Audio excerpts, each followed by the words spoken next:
धम्म चक्र परिवर्तन दिवस के रूप में हम लोग इसको मनाते हैं। उसी दिन सहारनपुर की ऐतिहासिक जमीन, अगर मैं इतिहास के तौर पर देखूं तो ये हमारी जननी है, ये हमारी पहचान है। सहारनपुर में भी ये छात्रावास, ये वो जगह है जिसने भीम आर्मी को बहुत ताकत दी। इस मंच पर उपस्थित भाई राजकुमार सैनी जी, नीटू जी, प्रवीण जी, मेहताब जी, मंत्री जी, डॉक्टर ब्रजपाल जी, भाई कमल वालिया जी, हमारे लीडर भाई विनय तनसिंह जी, अनिल जी, भंते पूजनीय भंते जी और तमाम साथियों, ज्वाइनिंग तो हम लोग कार्यक्रम के अनुसार रोज चला ही रहे हैं। अलग अलग जिलों में अलग अलग तिथियों में ज्वाइनिंग के कार्यक्रम चल रहे हैं, लगातार सदस्यता अभियान जारी है। इसी क्रम में हर जिले में रोज 400-500 लोग जो हैं सदस्यता लेते हैं, लेकिन आज की सदस्यता बहुत महत्वपूर्ण थी, इसलिए मुझे स्वतः यहाँ आना पड़ा, क्योंकि जिनको आज हम लोगों ने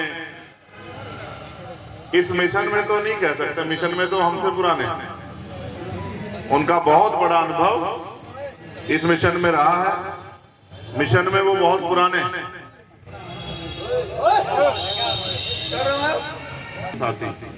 जब मैं यहाँ से हम लोग छात्रावास से संघर्ष करने के लिए जाया करते थे, जिला अधिकारी कार्यालय पे, एसएसपी ऑफिस पे, तो ये वो पत्रकार साथी हैं जिन्होंने हमेशा हमारी आवाज को बुलंद करने का काम किया। मैं इन पत्रकार साथियों का भी धन्यवाद। तो मैं ये कह रहा था कि डीपी सिंह जी मिशन में भी हमसे सीनियर हैं, उम्र में भी हमसे सीनियर में हैं और अनुभव में भी हमसे सीनियर हैं। और जिस काम को उन्होंने, जहां आदमी खाली रहते काम नहीं करता मिशन का, उन्होंने नौकरी पर रहते इस काम को किया।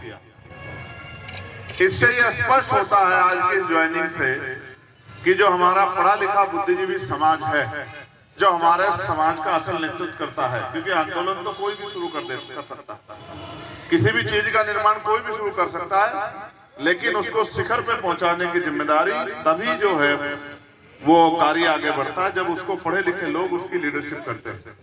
आज की जो ज्वाइनिंग है, मैं इसके लिए गुरुजी तेगवाल जी का, सतीश जी का, दोनों का धन्यवाद करूंगा कि आज की ज्वाइनिंग विशेष ज्वाइनिंग है, क्योंकि डीपी सिंह जी और उनके साथी उसी लक्ष्य के साथ, जो लक्ष्य है डॉक्टर बाबा साहब अम्बेडकर ने, माननीय काशीराम साहब ने और हमारे सभी महापुरुषों ने, राष्ट्रपिता ज्योतिबा फुले, छत्रपति साहू जी महाराज और संत राम बी ए प्रजापति, महामना रामसु वर्मा, बाबू जगदेव प्रसाद कुशवाहा, जननायक कपूरी ठाकुर, तमाम हमारे जितने संत गुरु महापुरुष हुए हैं, उन्होंने जो सपना देखा था व्यवस्था परिवर्तन का, कि इस देश में ऐसी व्यवस्था बने जो संविधान के हिसाब से, अगर संविधान लागू हो जाए तो वही व्यवस्था इस देश में चलेगी कि मानव मानव एक समान होगा और जाति धर्म के आधार पर कोई ऊंच नीच की भावना नहीं होगी, किसी के साथ कोई जुल्म नहीं कर पाएगा, किसी को कोई सता नहीं पाएगा।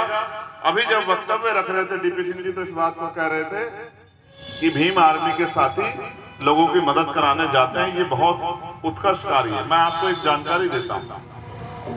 अभी 2 दिन पहले लखनऊ में, प्रदेश की राजधानी में, पुलिस के द्वारा एक घटना कारित हुई जिसमें परिवार का यह आरोप था कि पुलिस की मारपीट से अमन सोनकर नाम के एक बच्चे की, एक लड़के की हत्या हुई। पर परिवार ये मांग कर रहा था कि भाई मुकदमा दर्ज किया जाए, कार्रवाई की जाए, और इसके लिए वो सड़कों पे भी आ गया। मैं लखनऊ गया था, लखनऊ से श्रावस्ती जो है अशोका विजयदशमी का कार्यक्रम था, मैं उस कार्यक्रम में जो है शामिल होने के लिए गया। लगातार मेरे फोन पे परिवार संपर्क में था। जब पुलिस को लगा कि अब कार्रवाई करनी पड़ेगी तो उन्होंने भीड़ को हटाने के लिए लाठीचार्ज कर दिया। फिर मेरी सभी अधिकारियों से बात हुई, अंत पुलिस कर्मचारियों के 4 कर्मचारियों के खिलाफ वो मुकदमा दर्ज हुआ। और जब मैं सो के उठा लखनऊ पहुंच के रात को 4 बजे, तो सुबह वहां के डीसीपी, जो एक महिला बहन थी, और 2 और सम्मानित अधिकारी मेरे कमरे के बाहर ही जो है उपस्थित थे कि भाई हमें जानकारी है कि आप वहां जाना चाहते हैं, हमने क्या क्या कार्रवाई कर दी, हम आपको ब्रीफ कराना चाहते हैं। क्योंकि लगातार मैं उनसे बात कर रहा हूँ।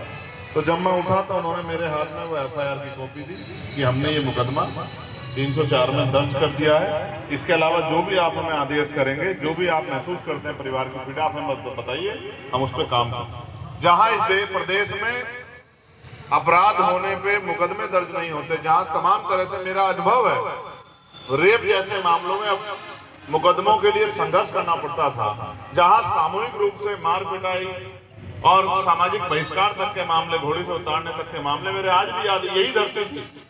और दिन था 4 दिसंबर का, हमने एक बड़ा कार्यक्रम किया और हमने तय किया था भीम आर्मी के साथियों ने कि अगर 15 दिन तक कमजोर वर्गों पे अन्याय अत्याचार की कोई खबर अखबार में नहीं छपेगी तो फिर हम दूसरी जगह पे जाके काम करना शुरू करेंगे। मेरे आज भी याद है 4 दिसंबर 2016, मेरे बहुत अच्छी तरह से याद, यहाँ हमने कार्यक्रम किया और मैंने माननीय अध्यक्ष जी को, कमल भाई को, प्रवीण जी को और एक और हमारे छोटे भाई उस समय यहाँ थे, उनको मैंने जिम्मेदारी दी कि भाई अब इस जिला और उत्तर प्रदेश आप लोग संभालो, मैं दूसरे प्रदेश में काम करने के लिए जाऊँ। ये तब संभव हुआ कि जब भीम आर्मी के लोगों ने दिन रात एक कर दिया जुल्म जाति अत्याचार रोकने के लिए, और जहाँ छोटी सी घटना होती थी तो वहां भीम आर्मी का नौजवान ऐसे सामने चट्टान की तरह खड़ा हो जाता था कि पुलिस को कार्रवाई करनी पड़ती थी और लोगों को न्याय मिलता था। तो मैं इसलिए इस बात को आपको बता रहा हूं कि आज देश भर में जहां भी किसी पे जुल्म होता है तो जहां भीम आर्मी कार्यकर्ता जाके बाबा साहब अम्बेडकर के संविधान की ताकत को मनवाने का, लोगों के जुल्म जाति को रोकने का और उनको न्याय दिलाने का काम करता है। और पाठशाला चला के भी उन्होंने बहुत बड़े पैमाने पर लोगों में जागरूकता काम आगे बढ़ाया। तो आज मैं उसी मिट्टी की, उसी धरती पे हूँ, उसी जगह हूँ, और मैं यहाँ से भीम आर्मी के अपने पुराने साथियों का भी धन्यवाद करता हूँ जिन्होंने लगातार संघर्ष करके इस मूवमेंट को आगे बढ़ाने का काम किया। DP सिंह जी का एक लंबा इतिहास है और उन्होंने वो बामसेप में मंडल अध्यक्ष के पद पे भी रहे सहारनपुर में, प्रांतीय कोषाध्यक्ष के पद पे भी रहे उत्तर प्रदेश में, प्रांतीय महासचिव बामसेप भी रहे उत्तर प्रदेश में, और प्रांतीय प्रभारी भारत मुक्ति मोर्चा में भी उत्तर प्रदेश में रहे, और साथ साथ प्रांतीय कार्यकारी अध्यक्ष BMP और राष्ट्रीय महासचिव BMP जो है लंबे समय तक जिम्मेदारी निभाते रहे। हम लोग भी उनसे सीखते थे और आज अच्छा है कि हमारे जो साथी काम कर रहे हैं उनको भी उनके अनुभव को सीखने का मौका मिलेगा और उनके नेतृत्व में जो नौजवान तैयार हो गया मिशन के काम के लिए वो कैडराइज होकर आगे बढ़ेगा और एक अच्छे ऊर्जा का संचार होगा। मैं पुनः उनका और जिन साथियों ने आज सस्ता ली है, जो उम्मीद लगाए बैठे हैं कि आज मैं उनका नाम जरूर पढ़ूंगा सस्ते वाला, तो मैं डॉक्टर रविंद्र कुमार जी का, सचिन कुमार जी का, शुभम कुमार का, अंकुश कुमार का, प्रवीण कुमार प्रथम जी का, प्रवीण कुमार सेकंड जी का, मोहम्मद उजैफ जी का, मोहम्मद आदित्य जी का, समिस्टर सिंह जी का, अनिल जी का, रजनीश कुमार का, सुफियान चौधरी का, और जो नगर विधानसभा में सस्ता हुई है अजीम मलिक जी, सावेज प्रधान जी, मुस्लिम अंसारी जी, अंकित कुमार जी, अरशद कुरैशी जी, शाहिद जी, गुलरेज भाई, नाजिर हसन, बंटी देवला, आलम, मीर भाई, भूरा मलिक, भाई सईद, शाहाने आलम, मोहम्मद यूनिस, मोहम्मद नाजी, मोहम्मद आजाद, मोहम्मद रईस का, और जो देहात विधानसभा में आज सस्ता हुई है भाई शाहिद जी, सोहिल जी, फौजी जी, सुधीर टेलर जी, बंटी जी, जागीर प्रधान जी, संदीप कुमार जी, भरत देवला जी, ओमपाल जी, डॉक्टर वसीम जी, विक्रम सिंह जी, पूरनचंद जी, राहुल जी, जोगेंद्र जी, त्रिलोक जी, दीपक कुमार, सुभाष कुमार, BS लांबा जी, संदीप कुमार जो नकुड़ में हुई है, समिस्टर जी, गौतम कुमार, विकास कुमार, संजय जी,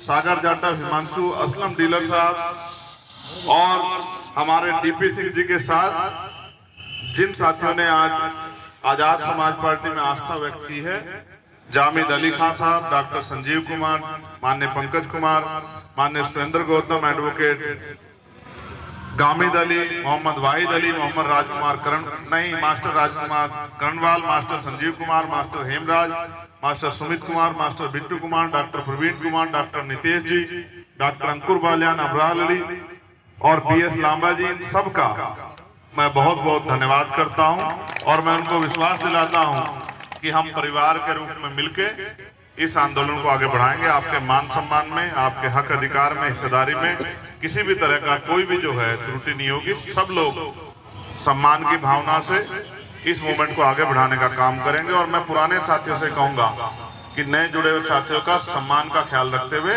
और उनके साथ खड़े कंधे से कंधा मिला के मूवमेंट को आगे बढ़ाने का काम करें। मैं छात्रावास के साथियों का भी धन्यवाद करता हूं, क्योंकि हमेशा उनकी मदद मुझे मिलती रही और मैं उनको विश्वास दिलाता हूं। आज मैं कुछ ज्यादा नहीं बोलता, क्योंकि जब मैं कुछ बोलता हूं तो उसको, और भारतीय राजनीति इतनी कमजोर हो गई है अब कि शाम तक उसको दूसरी पार्टी के लोग कॉपी करने लगे।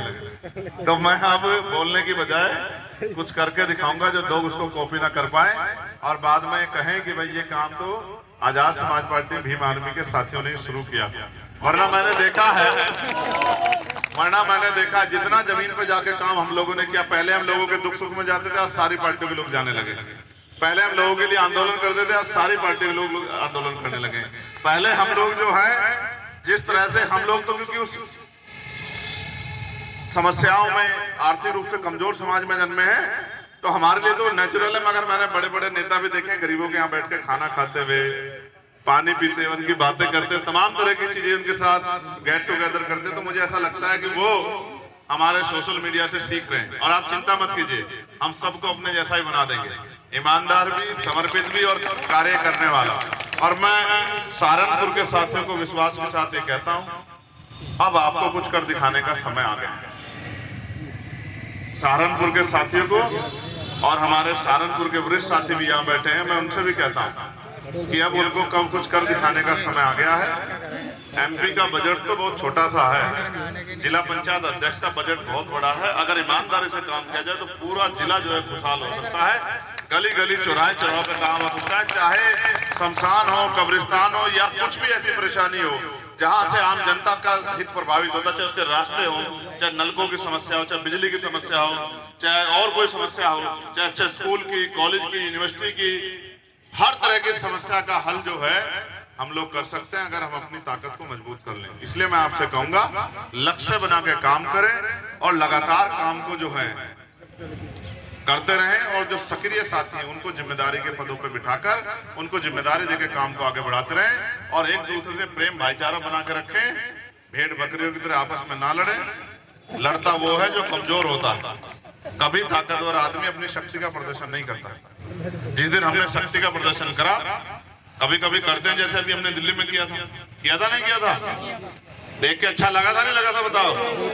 जैसे हमने जब आंदोलन हुआ था जमा मस्जिद पे एनआरसी का जब किया था, अच्छा लगा था नहीं लगा था। जब दिल्ली में गुरु घर टूट गया, जब आंदोलन किया था, आपने देखा अच्छा लगा था नहीं लगा था। जब 2 अप्रैल का आंदोलन हुआ, अच्छा लगा था नहीं लगा था। तो जब शक्ति का प्रदर्शन करने की बारी आए तो प्रदर्शन ऐसा होना चाहिए कि सरकार की नींव हिल जाए। आपस में क्या शक्ति का प्रदर्शन करते हैं? एक शब्द है बुद्धिज्म में, मैत्री। इस मैत्री के वर्ड को हर व्यक्ति को समझना चाहिए। हमारे रिश्ते खून के रिश्ते नहीं है। जब हम मौजूद समाज की बात करते हैं, जब मानवता की बात करते हैं, जब हम इंसानियत की बात करते हैं, जब हम भाईचारे की बात करते हैं, तो हमें समझना पड़ेगा। अगर हम 2 सगे भाई, यहाँ कोई है 2 सगे भाई? कौन कौन है जरा एक बार हाथ उठाते। दूसरा है? कहाँ है दूसरा? 2 सगे भाई खड़े हो जाओ, कोई भी। भरत और ये दोनों, अगर सुबह तुम्हें झगड़ा हो जाएगा तो शाम में एक थाली में खाना खा लोगे नहीं खा लोगे? एक कमरे में सो जाओगे नहीं सो जाओगे? एक दूसरे से बातचीत कर लोगे नहीं कर लोगे? और कोई जुड़वा है? वो जो 2 सगे भाई है क्या? जो मैंने 3 परिस्थितियां पीछे पूछी, अगर 2 सगे भाइयों में कोई विवाद हो जाए तो शाम में एक थाली भोजन कर लेते नहीं कर लेते हैं? तो ये वर्ड जो है ना, ये मैत्री को प्रभावित करता है कि अगर आप मन से किसी को भाई मानते हैं तो उसकी सारी गलतियां माफ कर सकते हैं और फिर एकजुट हो सकते हैं। और अगर आपके अंदर सिर्फ दिखावे का भाईचारा है तो आप एक दूसरे की शकल भी थोड़ी देर में नहीं देखते, फिर मुंह दिखाई तो मेरे जैसे लोगों के सामने हो जाएगा। इसलिए कहता हूं कि पढ़ा करो। मैं नौजवान साथियों से कहूंगा जो नीला पटका पहन के घूम रहे हैं, अध्ययन करो, महापुरुषों को पढ़ा करो। महापुरुषों का मिशन चलाना अपनी मर्जी से नहीं चल सकता है, उन्हीं के जिससे उन्होंने चला इस तरह चल सकता है। अगर सब मिशन तो महापुरुषों का चलाएंगे अपनी मर्जी से तो कैसे चल जाएगा? भाई आपने जनरेटर देखा है? पहले जनरेटर जो होते थे उनमें हत्ती लगानी पड़ती थी। ऐसा थोड़ा है कि उसको तेज से कह दो कि चल जाए, ऐसा थोड़ा चल जाएगा, हत्ती लगानी पड़ेगी। ये भाई बिना बिजली के आप चाहो कि पानी की मोटर चल जाए, कैसे चलेगी भाई? बिजली नहीं दोगे तो जनरेटर करंट देना पड़ेगा, करंट तो देना पड़ेगा ना। ये ऐसे थोड़ा कि चलो जोर से कह दो कि चल जा पानी, ऐसे थोड़ा चल जाएगा, ऐसे नहीं होता है। समझे नहीं समझे? मेरे समझाने का आशय आपको ये है, विद्वान लोग इस मंच में हैं कि छोटी छोटी बातों को भ्रष्ट यीशु बना के आपस में विवाद की स्थिति में जाने से अच्छा है एक कदम पीछे हटके अपने भाई को आगे करके और आगे बढ़ते रहना, यही समझदारी है। और अगर आप आपस में एकजुट नहीं हो सकते हो, हमारा पुराना साथी धर्मेंद्र बैठा है, आप देखिए दोनों पैर उसके कमजोर है। और मेरा आज तक का इतिहास है, कोई रैली नहीं होती होगी जिसमें धर्मेंद्र नहीं रहता होगा। अपनी वो छोटी सी गाड़ी से आता है बेचारा, हमारा पुराना साथी है और कभी कोई नहीं कहता मंच में बिठा दो। कितना पुराना है देखो, पुराना साथी है हमारा ननेड़ा गुजर का, कितना पुराना साथी। तो हमारा एक एक साथी जो है हमें सब याद है और सब लोग अच्छे से इच्छा शक्ति वाले लोग। तो बताओ काम आगे बढ़ेगा नहीं बढ़ेगा? बताओ पक्का? देख लो भाई, सोच लो। और ये सदस्यता अभियान चला के रखो, ठीक है? और लगातार टच में रहा करो, एक दूसरे को जिसको जोड़ दिया उससे पूछा करो भाई अब आप क्या कर रहे हो, अब आप और लोगों को भी जोड़ो, आपके यहाँ कोई समस्या से हम बताओ, हम चल के उसको समाधान के लड़ेंगे। और ये जो फिरका प्रस्तावना मजबूत हो रही है, जैसा अभी यहाँ प्रयास किया गया माहौल बिगाड़ने का और फिर पे कार्रवाई करने का, इनका मुकाबला भी आपको नीले पटके वालों को डट के करना है। किसी भी कमजोर को ये महसूस ना हो कि उनकी आवाज उठाने वाले के कोई यहाँ नहीं। ये बात सहारनपुर में आप याद रखें, ठीक है? और बाकी सब चीजों के लिए हम लोग नहीं, हमारे नेता सब लोग बैठे हैं, ठीक है? तो आप सब लोगों ने मुझे सुना, इतना प्यार दिया, इतना सहयोग दिया हमेशा। आप, मैं नेता सहारनपुर में कभी हो ही नहीं सकता, मैं सहारनपुर का बेटा हूँ, हमेशा सहारनपुर का बेटा भाई बन के ही हम लोग दृढ़ इच्छा शक्ति से संकल्प से काम को आगे बढ़ाएंगे। और मैं अध्यक्ष जी से ये कहूंगा, अध्यक्ष जी ने जब समय निर्धारित कर दिया कि 10 साल में करना है तो हम लोग उसमें भी जुटेंगे। क्योंकि आज सुबह मेरे सामने एक चैलेंज आया था, मैं आपको चैलेंज तो नहीं बताता, लेकिन चैलेंज भेजने वाले को मैं ये उसकी चुनौती में स्वीकार करता हूं। और मैं उनको उसको ये कहना चाहता हूं इस मंच के, मैं सोशल मीडिया का जमाना चली जाएगी भाई जहां भेजनी, तो चुनौती देने वाले साथी को मैं कहना चाहता हूं, मेरा बहुत करीब साथी है।